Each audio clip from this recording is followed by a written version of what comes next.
In June of 2018, developers Don't Nod released The Awesome Adventures of Captain Spirit, a free standalone game set within the forthcoming Life is Strange 2. But oddly, it's neither propositioned as a DLC nor a properly numbered episode within the game. Instead, it lives in a very unusual and rare middle ground, being both its own self-contained story and a crucial stepping stone for Don't Nod. On the surface, it may play like a small, poignant tale about childhood imagination serving as a coping mechanism for a boy dealing with grief, a struggling father battling substance abuse, and a crumbling home life. But behind the scenes, it was a vital experiment, a way to test new technology, new mechanics, and new storytelling approaches, all while quietly laying the groundwork for Don't Nod's future. And that's what's so distinctive about Captain Spirit, because it isn't just a prelude nor a spin-off, but rather a standalone oddity that holds a uniquely overlooked place in the Life is Strange catalog. So today, we will be investigating the curious case of the awesome adventures of Captain Spirit.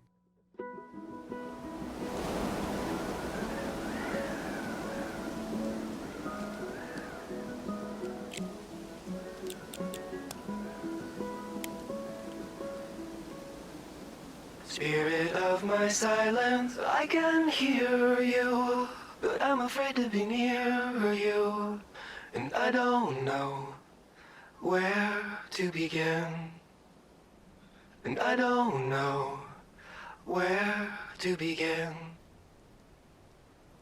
Somewhere in the desert, there's a forest, and an acre before us, but I don't know where to begin, but I don't know where to begin. What is Again, this I planet? lost my strength completely. I don't know, we've never been here Hold me before. near me, tired old mare, Maybe we're on the edge of the with the universe. wind in your hair. Hey, cool. Let's see if we can find some aliens. Hey, the ground is moving.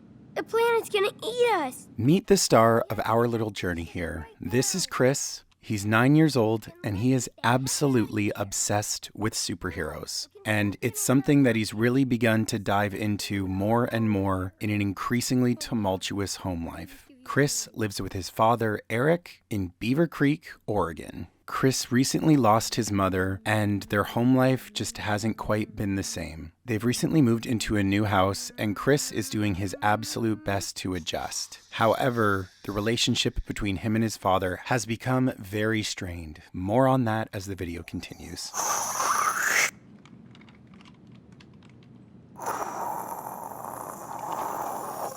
Yay!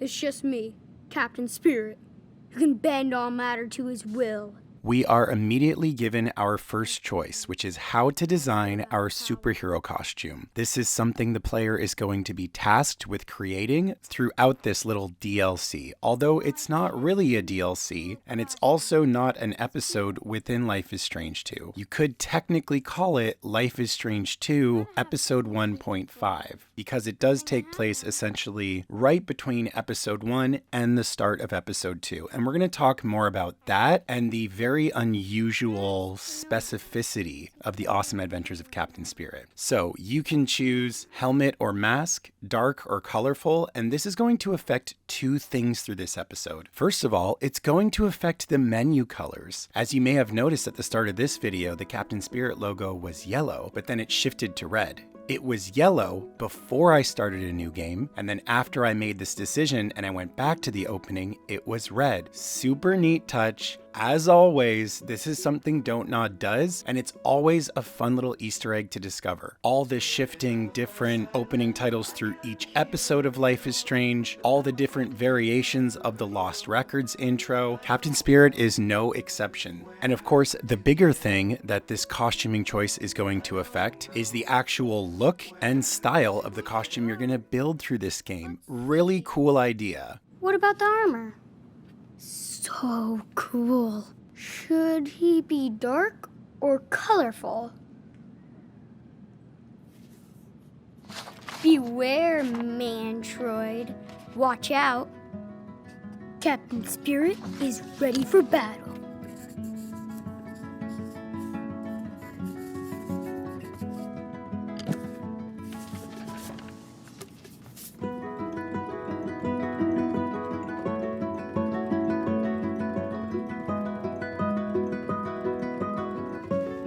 Hello, Saturday morning.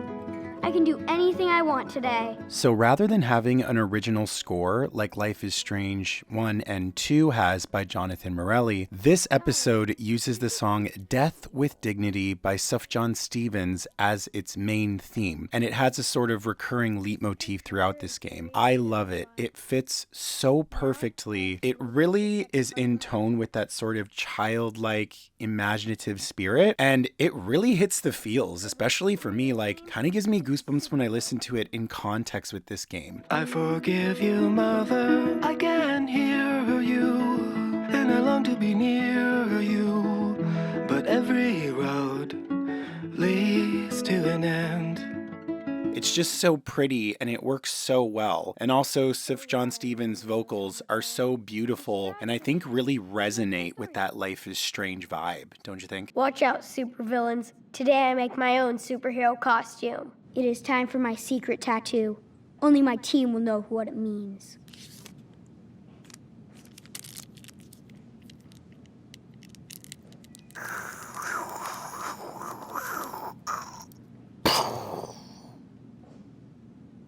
I can take the pain. At least I don't have to use any needles. So Chris, like many children, uses his imagination to bring superpowers to life. This is a really fun, extremely imaginative mechanic that this DLC uses, and it's one of my favorite things about it. Along with the typical look function that is built into all the Life is Strange games, there is also a second option where you can activate your superpowers, as shown here when Chris uses his quote, superpowers to turn on the TV.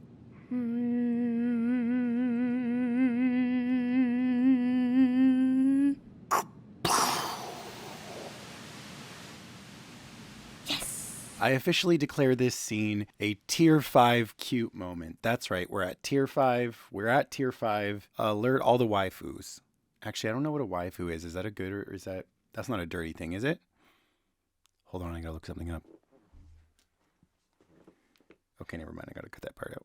Dad took away my firecrackers when I blew up the garbage can last year. I wonder where he hid them. I have to come get you. God damn it. From the other room, you can hear Chris's dad continuously calling to him, and if you fail to answer him 2 or 3 times, he will get really, really upset. This immediately lays the groundwork for the tension going on in the Erickson household.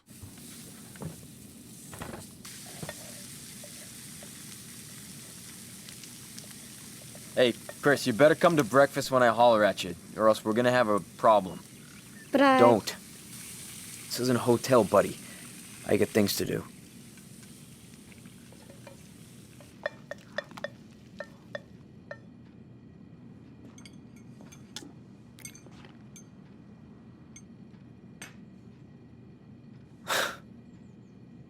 What'd you expect, a waffle?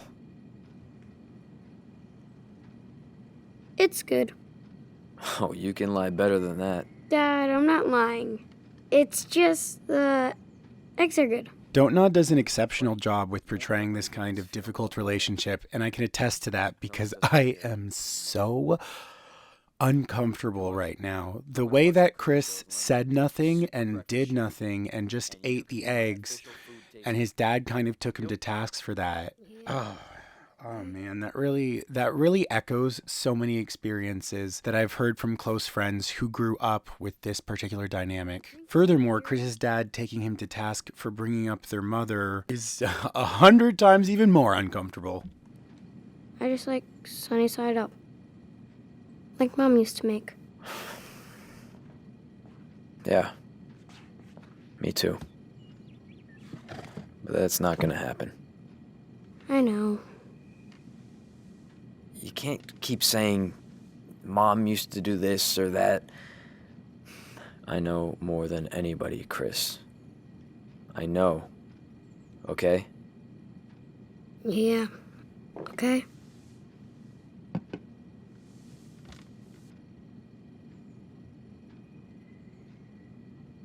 So, Dad, what's the big plan for today?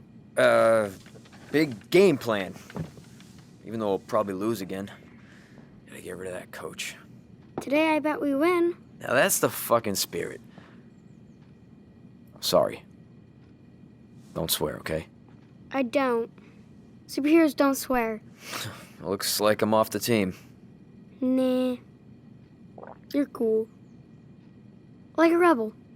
This is another hallmark of parents struggling with these kind of issues, is creating situations where they're actively putting down themselves in front of their children, and then it becomes the responsibility of the children to lift them back up. It's a completely unfair situation to put anybody in, because what are you supposed to do when you are 9 years old and your father is putting down himself at any chance he gets, even when you're just trying to have a normal conversation with him? And now you're the one who has to say, no, you're great. It's awesome. You're definitely a superhero. You're part of the team. And obviously that's not going to help either, but you do your absolute best. This is part of the fascinating psychology of this episode, and for that reason, it really is one of my favorite Life is Strange stories. I didn't completely give it its credit the first time that I played it. I didn't do every single thing on your task list. I think I was just really interested in getting straight back to Life is Strange 2. But the story that we get here is sumptuous, and the characterization is so incredibly complex.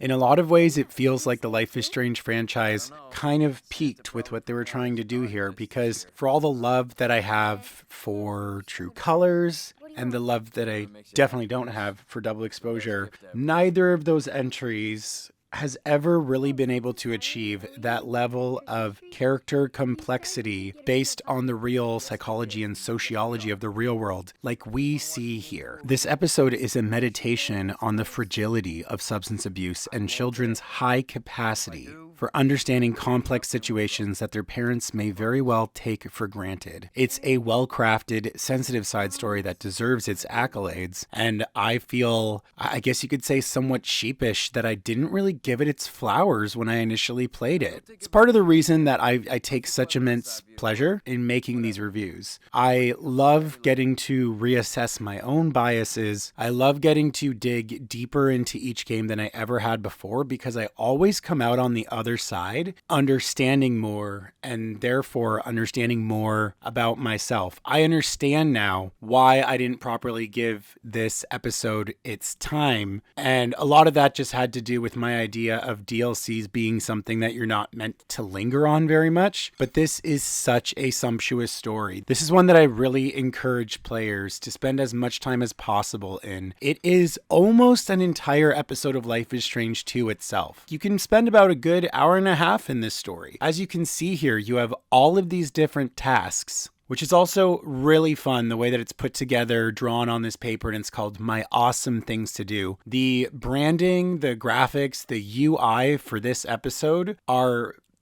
an 11 out of 10. And I kind of wish I could say the same for the rest of the Life is Strange games. Again, things really did take a serious turn once Don't Nod left / was removed from the franchise. Ew, sticky beer cans.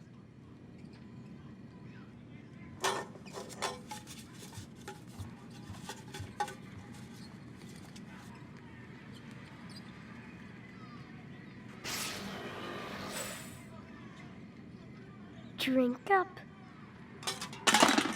Better drink that magic milk. It's early, but I can make Dad some mac and cheese. He's too lazy, and he won't eat anything.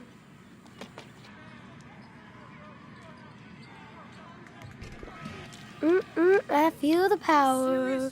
This is the perfect moment for me to say that I absolutely love the voice acting for Chris. It is so pitch perfect. It is so well written, and it is so real. And that's because he's voiced by an actual child. His voice acting, as well as the voice acting for Daniel in the mainline game, is exceptional. Because of all the different kinds of media out there, video games are the most guilty of being like unfucking playable. When an adult is doing a voice like this and going, oh, my dad has a drinking problem. Oh, I think he blah, blah, blah. So not only is it refreshing, but it's a whole nother universe to get a really talented child voice actor to take on this role. I think one of the best things they could do for a future Life is Strange game is have it star a child or another young person. But it doesn't seem that's going to happen because, to my utter fucking shock and surprise, leaks have said that we're getting, wait for it, a double exposure 2. Not out of success, because it was a huge financial flop, but out of a contractual obligation made between Square Enix and Deck 9. All I can really say about that right now is if and when that does happen, oh, the content I will make.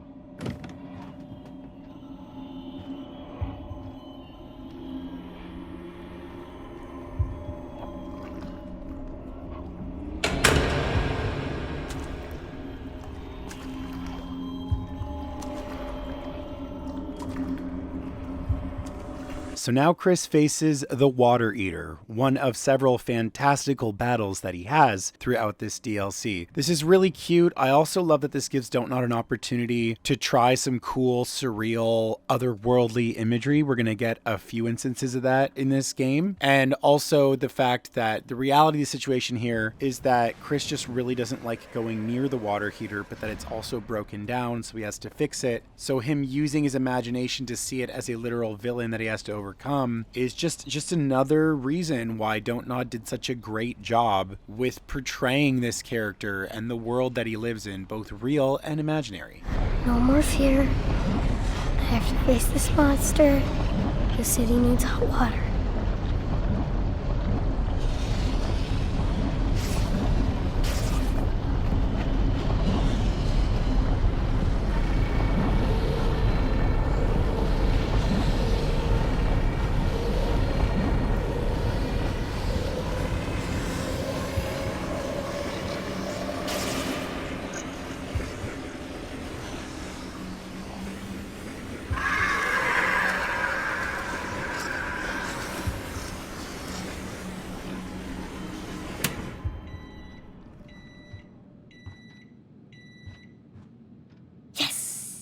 Well, that wasn't too hard. I've tamed the water beast. Dad doesn't want to set up Christmas decorations yet. Makes him think I'm all. Snack time! Did you make that for me? You wouldn't get up during the game, so I thought you could eat out here. I can nuke this mac and cheese in no time. Not bad. Not bad at all. You better start cooking from now on, buddy. Mom made the best mac and cheese. I mean... She did make the best mac and cheese. But this is the perfect comfort food for a winter game day. Thanks. Well, taste it first.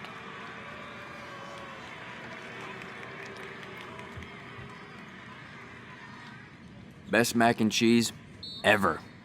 A wee bit cold, but this will definitely work. Hey, can you get that?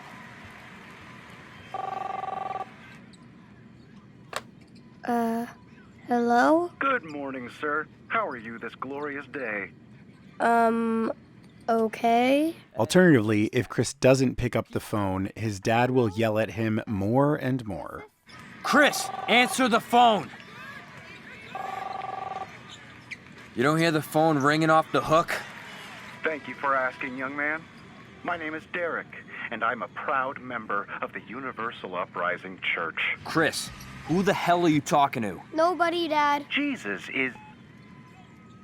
So one optional conversation you can engage in here is calling Mrs. Reynolds. This is the neighbor next door, and she is, of course, the grandparents of Sean and Daniel Diaz. What you're going to glean from this conversation, as well as a small appearance by her later, is how much her and her husband really care for the Ericksons and want to see the best for them. I think that some people might consider her character a bit persnickety or something, but I just think that she really is coming from the right place. And she's trying everything she can to make sure that more than anything, Chris is safe. He is a child who lives with a single parent who has a serious substance abuse disorder. It's actually really sweet and heartwarming to see in this episode that the Reynolds are really there for the Ericksons. Hello? Hi, Mrs. Reynolds. This is Chris. Chris Erickson. Well, of course I know who this is, Chris. What a nice surprise. Are you okay? Is everything all right? Yes, well, everything's great. I just want to see if maybe Steven could help me add more stuff to the treehouse. Like when he helped Dad build it. I want to add some booby traps. That is so sweet. I'm so glad to see you playing outside like a real boy. Well, anyway, I'll be happy to let Steven know his services are required. He loves that treehouse. Me too. Gotta keep the bad guys away. What bad guys? Thanks, Mrs. Reynolds. Who do you mean? Here we learn more about Eric's past. We learn that he used to be a semi-professional basketball player, that he was let go at some point, and that he carries a lot of resentment of no longer being a pro basketball player. Back in time, I'd go see him play. He looks so different in his basketball outfit. Dad never smiles like that anymore. Why does he drink that if it just makes him mad? Dad, I found your car keys. That's where they went. I swear I had them on me, but they must have fell out of my pocket last night. Just put them in the bowl. Cool? Yeah. I could sit on the couch and watch the game with Dad. If he sees me.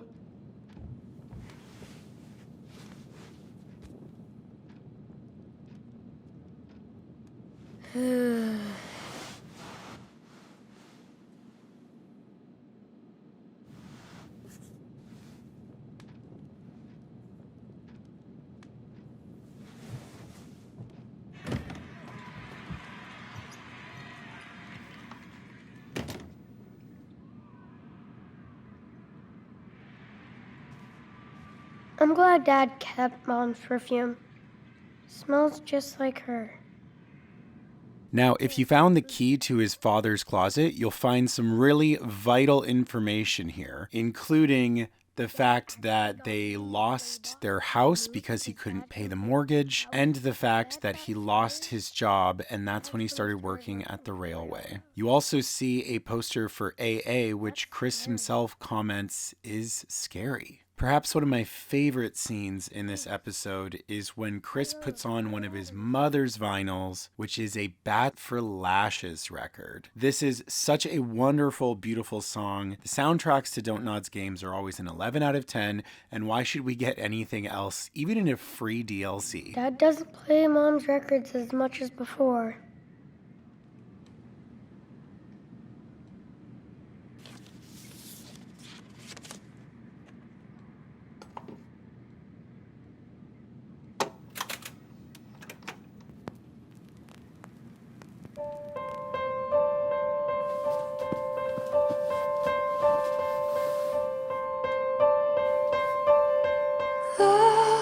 Lover, when you don't lay with me,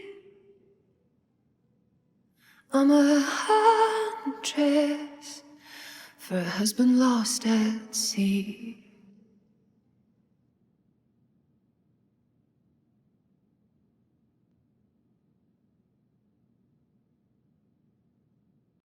And I won't see you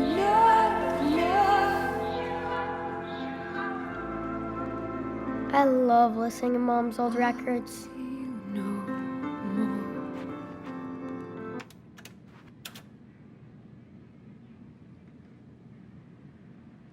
That was cool. I like vinyl. I hope Dad keeps Mom's stuff forever. I've never seen Dad get that mad. It really scares me.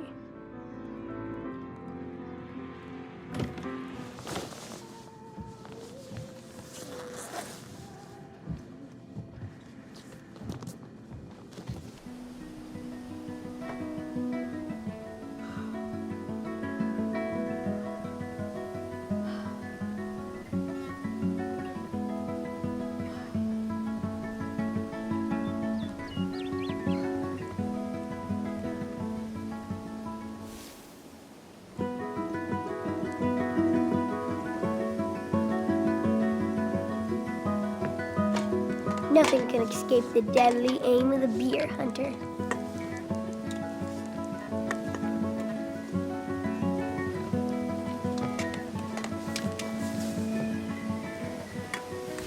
Once you're outside, you can complete the majority of your awesome things to do, including knocking down all of the beer cans. If you found the key for the garage, you can go in and snoop. You can find more info about Chris's mother. There is also a padlock here. We'll come back to this one.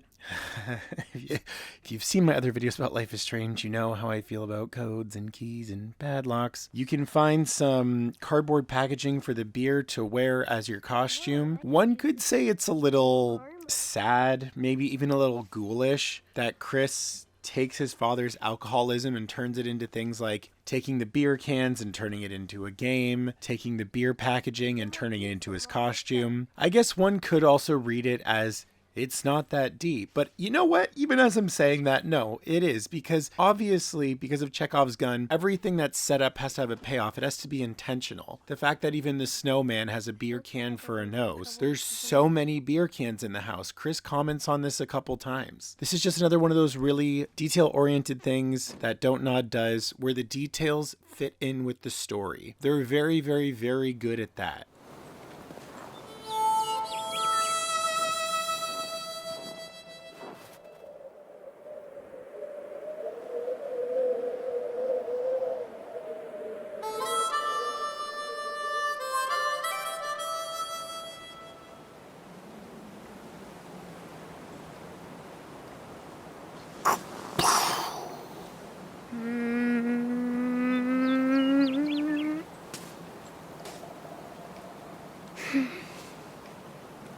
Yeah, you're going to have to find the firecrackers for this one.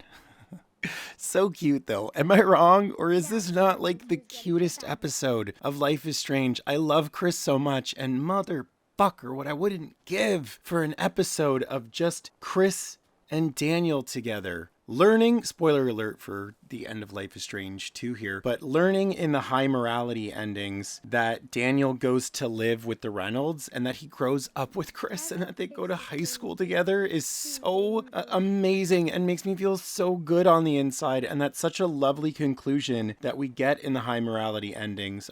Part of me wishes I could have been there for that. It's a weird way to put it. But I mean, I wish we as an audience could have seen that. But imagine if they had canonized the high morality ending, and then we could get a game where you play as Daniel having superpowers in high school. Because remember, in the high morality ending, it shows a comic book that Sean drew showing Daniel as Superwolf saving a bus from going over a cliff, which, by the way, Chris would have been in. So here's something fucked up for y'all. I don't know how many of y'all have ever thought about the implications of this, but that means that if Daniel in high school saved Chris's life on that bus, you know where I'm going with this? That means in the low morality ending, Chris dies. You ever thought about that? Fucked up, right? Maybe one of those things that, especially if you're a big fan of Captain Spirit, might actually make you consider what kind of ending you want to go for in Life is Strange 2. This is something I never would have thought of in a million years, but somebody on my Comfort and Quiet of Life is Strange 2 video pointed this out, and that's just such a brilliant detail. The fans keep me juiced. The fans keep me alive, man. Y'all are so fun because just so many things I could never learn if I watched every trivia video, if I read every page of every Life is Strange wiki. I continue to really enjoy coming back to this fandom and being a full-fledged part of it and being able to put it all together for you guys and put it out there. I'm really excited about doing the next 2 DLC episodes because with Before the Storm and Farewell, as well as Wavelengths, I never cared for either of them too strongly. So now that I've really begun to dig in and read the critical and fan consensus, I'm very excited about putting those 2 out because it turns out there's actually quite a lot to share about those 2. So we have that to look forward to. But until then, getting back to Awesome Adventures here. There is a PIN code for his father's phone that you have to get into. And you might be thinking maybe it's his birthday, maybe it's his dad's birthday, maybe it's the mother's birthday, maybe it's the date that the mother passed away, maybe it's some kind of important piece of information that's in his father's room or hidden in the garage. Maybe you have to unlock what's in that padlock in the garage in order to get his phone code. No, in order to unlock his phone so that you can play Hot Dog Man 2, the PIN code is Hot Dog Man spelled out, translated into numbers on a keypad. No one in their right mind was going to figure that out. And nobody did. Everyone had to look it up, including me. And then getting back to this fucking padlock, the code for it is 2005, which is the year that you saw on the dad's one basketball photo. That one is a little bit more obvious, but also why. We don't really fully understand why 2005 would be so important to the point that we just know it would be his padlock. For all the bitching that I do about codes and keys in these games, they're usually somewhat obvious, or at least they really make sense. Having to spell out hot dog on the dad's phone makes no sense because it's the son that's really into hot dog man, not the dad. Also, that's a pretty long pin code to do for your phone. And to make it spells something out, that's silly. That's ludicrous. Come on, the dad's practically a boomer. His code should be 0000. If he even has one. But once you have the rest of your costume together and you sneak into the garage, you can get the spray paint to finish your costume. Developers Don't Nod said that this sequence for him transforming into his costume was fully inspired by Sailor Moon. And I'm so glad I read that before I played this part because I 110% see it. This is such a cool homage. It's done so well and it really fits into that kid's imaginative visual style.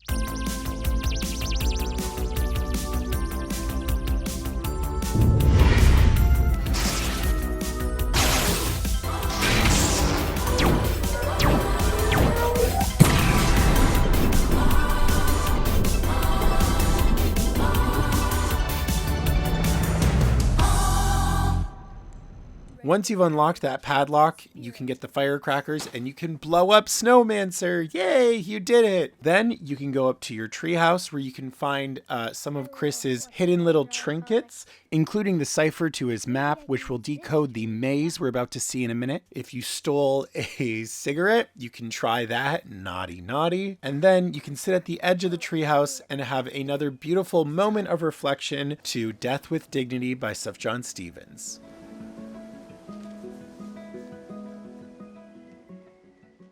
Amethyst and flowers on the table. Is it real or a fable?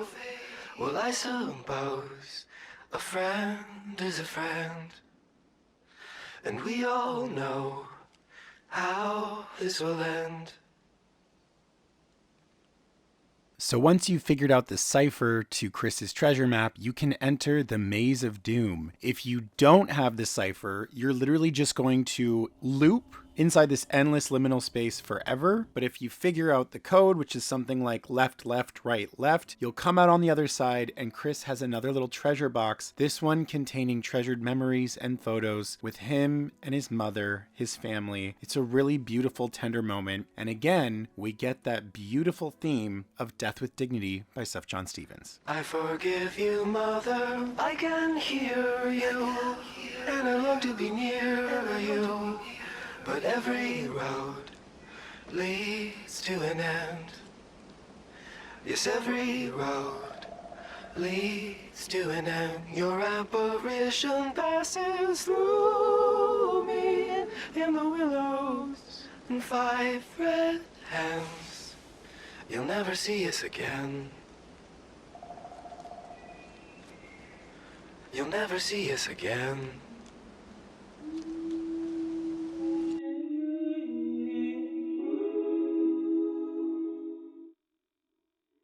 Back inside, you'll see that Chris's father has fallen asleep. No surprise considering he started the morning drinking beer and polished his afternoon drinking whiskey. To no one's surprise, rousing a sleeping drunk does not always have the greatest consequences, and his father is not particularly kind about it. And then, hearing that fall, Mrs. Reynolds shows up. Oh my, look at you. I'm Captain Spirit. Of course you are. Actually, I was going for a nice walk, but it sounded like the 4th of July over here. Is everything okay? Oh, yeah. Dad just tripped and fell. But he's okay. That sounded like some fall. You sure he's okay? Uh-huh. He got all excited about the game. And he tripped over the table. I swear. Well, don't swear for your dad, honey. Leave that to him. Must be some game. And again, we see Chris being tasked with having to cover for his father, having to create lies to protect him and his family. Such an unfair situation for a child to be in, but honestly, so true to life. This happens so often, and it's genuinely heartbreaking. And that's what makes Captain Spirit so real. It is such a beautiful, grounded story. I hope that the franchise can get back there someday. I don't know if they will, but I hope so. I'm glad to see you're taking care of your father. Of course. We're both on the same team. You're a good son, Chris.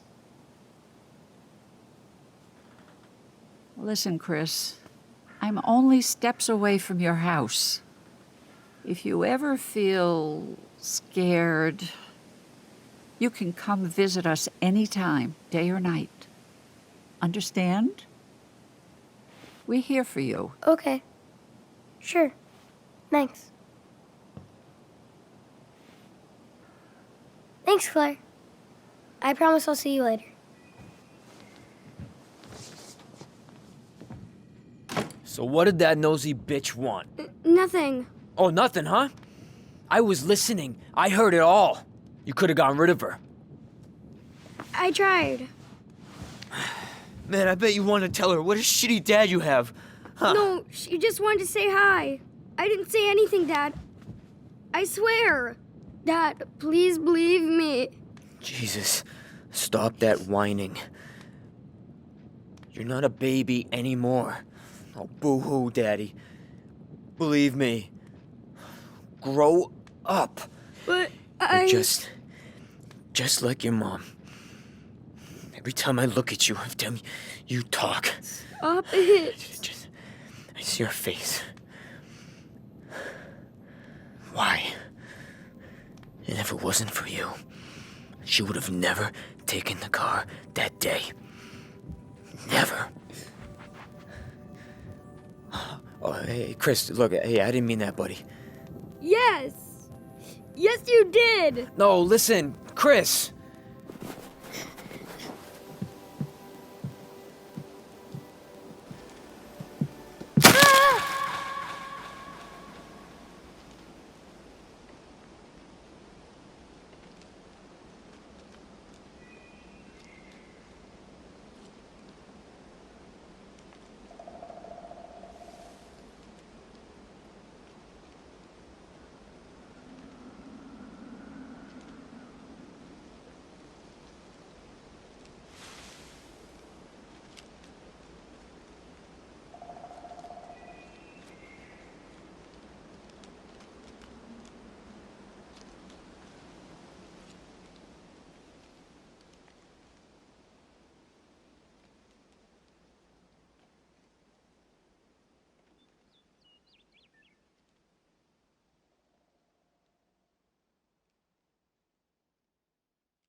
Playing the awesome adventures of Captain Spirit really highlights Dontnod's strengths as storytellers. In an interview with game developer, Peter Barbette explained the reasoning behind creating this standalone episode. Originally, it was conceived as an internal project to bridge the gap between their work with Unreal Engine 3 and the transition to Unreal Engine 4. As Barbette put it, it's not a waste of time to work on Captain Spirit. It's like adding a super episode. We knew we wanted to polish and finish Life is Strange 2, and Captain Spirit let us prepare ourselves to completely launch a new game. Captain Spirit allowed us to train ourselves to design with new ways of thinking and interaction. One of the areas he emphasized was environmental storytelling. Said Barbette, where you live, the stuff around you, defines you as much as the character itself. As a kid, you have toys, drawings, all the small things you cherish. But when you grow up, you realize you miss them, that they're gone. That was the challenge in production, creating unique assets that couldn't be reused. Chris's toys had to be his and no one else's. It was demanding, but fun, and it allowed us to tell so much about the character through their environment. And that's where Captain Spirit truly shines.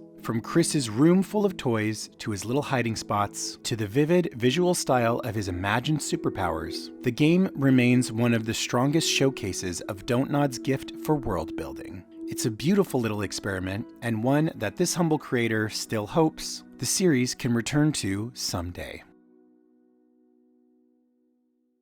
Thank you so much for joining me in this review of The Awesome Adventures of Captain Spirit. Next up, we have the Life is Strange Before the Storm DLC episode, Farewell. This one was chosen by you, the viewers. I put a poll on my channel asking whether you would like to see Wavelengths first or Farewell, and the demand for Farewell was overwhelmingly high. So you have that to look forward to. Until then, I hope you have some fun, I hope you get some rest, and I will see you all very, very soon.